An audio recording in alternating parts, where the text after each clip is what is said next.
இப்போ ஆக்சுவலாக நீங்கள் வந்து தனியாக தூங்கும்போதோ அல்லது வந்து என்னைக்கோ தனியாக உட்காந்து யோசிக்கும் போதோ உங்களுக்குள்ள ஒன்று தோணும்ல, அப்பா இது வரைக்கும் இவ்வளோ தூரம் வேலை பார்த்துட்டாங்க, இனிமேல் இவ்வளோ சிரமப்பட வேண்டாம், அவங்களால முடிஞ்ச சின்ன சின்ன வேலையை பார்த்துட்டு ரெஸ்ட் எடுக்கணும் அப்படின்னு உங்களுக்கு மனசுக்குள்ளே ஒன்று தோணியிருக்கும். இந்த வேண்டாம், இந்த வேலைலாம் வேண்டாம், போதும், அவர் பார்த்துட்டாரு போதும் அப்படின்னு. அப்படி நீங்கள் அப்பாவுக்கு சொல்லலாம் என்ன சொல்வீங்கன்னு கேட்குறேன்.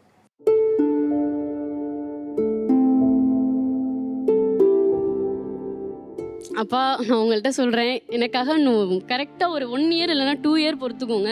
நான் படித்து முடித்தோடனே கண்டிப்பாக உங்களுக்கு ரெஸ்ட்டு கொடுத்துருவேன். நீங்கள் வீட்டில் இருங்க, நீங்கள் ரொம்ப உழைச்சிட்டிங்க, அதனால் கண்டிப்பாக வீட்டில் இருங்க, ரெஸ்ட் எடுங்க. நீங்கள் வந்து உங்களோட இளமை பருவத்தில் அனுபவிக்காத சந்தோஷம் நிறைய இருக்குது, எனக்கு நல்லா தெரியும். நீங்கள் நல்லா ட்ரெஸ் போட்டுக்கிட்டதில்லை, 4 இடத்துக்கு போகணுன்னு நிறைய ஆசைப்பட்டேன்னு சொல்லியிருக்கீங்க. இங்கே ஊர் சுற்றி பார்க்கணும், எல்லோரும் போகும்போது எனக்கு அங்கே போகணும் இங்கே போகணும்னு சொல்லியிருக்கீங்க. அதெல்லாம் நீங்கள் எங்கேயுமே போனதில்லைன்னு எனக்கு தெரியும். என்னட்ட அண்ணன்ட்ட கூட நிறைய சொல்லியிருக்காங்களான்னு தெரில, என்கிட்ட நிறைய சொல்லியிருக்காங்க. எனக்கு வந்து டிவி ஒரு செவுத்தில் ஓட்டுற மாதிரி டிவி வாங்கி தரியா அப்படின்னு சொல்லிக்கிட்டு இருக்காங்க. ஒரு ஃபோன் வாங்கித்தான்னு ரொம்ப நல்லா கேட்குறாங்க. நானும் அண்ணனும் அதுக்கப்புறம் நிறைய ஃபோன் வாங்கிட்டோம். ஆனால் அப்பாவுக்கு ஒரு ஃபோனே வாங்கி கொடுக்கல. அவருக்கு ஒரு ஃபோன் வாங்கி கொடுத்தாலும் அவனோட ஃபோன் உடஞ்சிருச்சுன்னா டக்குன்னு அப்பாட்டந்து வாங்கிக்குவான். என்னோட ஃபோன் உடஞ்சிருச்சுன்னா நானும் அப்பாட்டந்து வாங்கிக்குவேன். 1 மாதம் கூட அவருக்கு நாங்கள் ஒரு ஃபோன் கூட இன்னும் வாங்கி கொடுத்தது இல்லை. இப்போ வரைக்கும் அவர்கிட்ட ஃபோன் கூட இல்லை. ஸோ அவருக்கு நான் சின்ன சின்ன விஷயங்கள் நிறைய பண்ணணும், ஃபோன் வாங்கி கொடுக்கணும், டிவி, அவருக்கு அடிப்படையான விஷயங்கள் நான் நிறைய பண்ணணும். அவர் வாழ்க்கையில் அனுபவிக்கல அதெல்லாம்.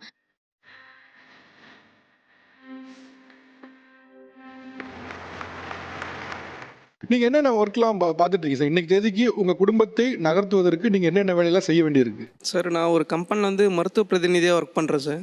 8 வருஷமாக ஒர்க் பண்ணிகிட்ருக்கேன் சார். என்னுடைய அப்பா இறந்து 8 வருஷம் ஆகுது. அதுலேருந்தே நான் ஒர்க் பண்ணிகிட்ருக்கேன். இதை தவிர்த்து எனக்கு அந்த ஏர்னிங்ஸ் வந்து பத்தலைன்றதால எல்ஐசியில் ஏஜென்ட்டாகவும் ஒர்க் பண்ணிகிட்ருக்கேன். 2வது ரியல் எஸ்டேட்ஸ்லேயே ஒரு சில கம்பெனிஸில் என்ரோல் பண்ணியிருக்கோம். அவங்களுக்கு கூப்பிட்டு போயிட்டு என்னுடைய கிளைண்ட்ஸ்க்கு கூப்பிட்டு போயிட்டு சைட் விசிட்டில் அவங்களுக்கு பிடிச்ச ஃப்ளாட்ஸ்லாம் புக் பண்ணி கொடுப்போம். இது பேசிஸில் எனக்கு கமிஷன்ஸும் கிடைக்கும். ஸோ காலைல இருந்துலேருந்து பைக்கில் சுற்றிக்கிட்டே இருக்க மாதிரி தான் இருக்கும். ஃபுல்லாக சுற்றிட்டே இருக்கும். ஃபார்மாக்கு போவீங்க, ரியல் எஸ்டேட் போவீங்க, அண்ட் எல்ஐசிலேயே எல்ஐசி ஏஜென்ட்டாக ஒர்க் பண்ணுவீங்க. ஓகே, இப்போ இந்த 3 வேலையில் 4 வேலையில் பார்க்கறதுனால உங்களுக்கு மாதம் எவ்வளோ சம்பாதிக்க முடியும் இதில் ஆக்சுவலாக? எனக்கு மாதம் பார்த்தீங்கன்னா ஃபிக்ஸடாக ஒரு 50,000 to 60,000 எனக்கு கிடைக்குது சார். ஒரு நாளைக்கு நீங்கள் எவ்வளோ நேரம் வண்டி ஓட்ட வேண்டியிருக்கும், எவ்வளோ நேரம் நீங்கள் வந்து உழைக்க வேண்டியிருக்கும்? எனக்கு ஒரு நாளைக்கு குறைஞ்சது பார்த்தீங்கன்னா வண்டி வந்து தொடர்ச்சியாக ஓட்ட முடியாது. அதாவது ஒரு இடத்துல போய் இறங்கும் திருப்பி மீட் பண்ணணும். அது மாதிரி பார்த்தீங்கன்னா காலைல நான் ஒரு 10 மணிக்கு எடுத்தேன்னா நைட்டு 11 வரைக்கும் வண்டி ஓட்டிகிட்டே இருக்க மாதிரி தான் இருக்கும். எவ்வளோ கிலோமீட்டர் ஓட்டுவீங்க ஒரு நாளைக்கு? ஒரு நாளைக்கு குறைஞ்சபட்சம் நம்ம 50லேருந்து 70 கிலோமீட்டர் ஓட்டணும் சார். என்ன காரணத்தினால இந்த ஒரு 3 வேலையை கம்பல்சரியாக பார்த்தே ஆக வேண்டியிருக்கு? உடம்பு முடியல எது இருந்தாலும் கம்பல்சரியாக 3 வேலை பார்க்க வேண்டிய தேவை இல்லை கம்பல்ஷன் எங்கேருந்து வருது ஆக்சுவலாக?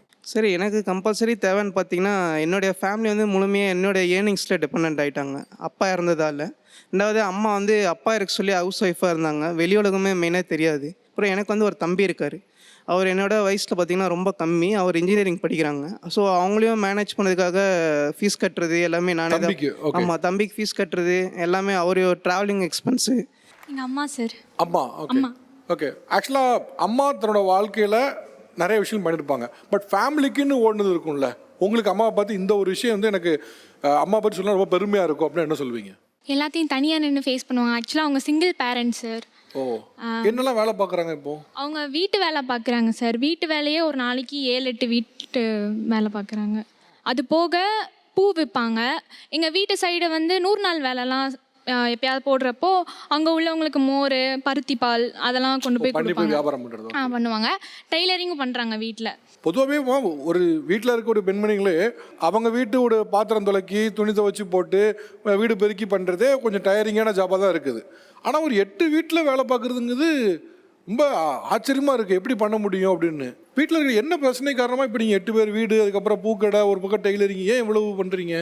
அவங்க அப்பா இல்லை, அவன் பாப்பா 6 படிக்கையில் வீட்டை விட்டு போயிட்டாரு. எங்களை விட்டு பிரச்சனை. அதோட போனவரை திருப்பி வரல. அவங்க வீட்டாளர்களும் யாரும் எதுவும் தேடிக்கிறல. தெரியலையா? இருக்காரு சார், இருக்காரு. ஆனால் எங்கள்கிட்ட எந்த கான்டாக்டும் கிடையாது. உங்களுக்கு தெரியுமாமா அப்பா இருக்குது? சொந்த ஊரில் தான் சார் இருக்காங்க. நாங்கள் இப்போ ரீசெண்டாக ஒரு June 4 அன்னைக்கு ஒரு ஃபங்க்ஷன் வீட்டுக்கு போயிருந்தோம். ரொம்ப ரிலேட்டிவ்.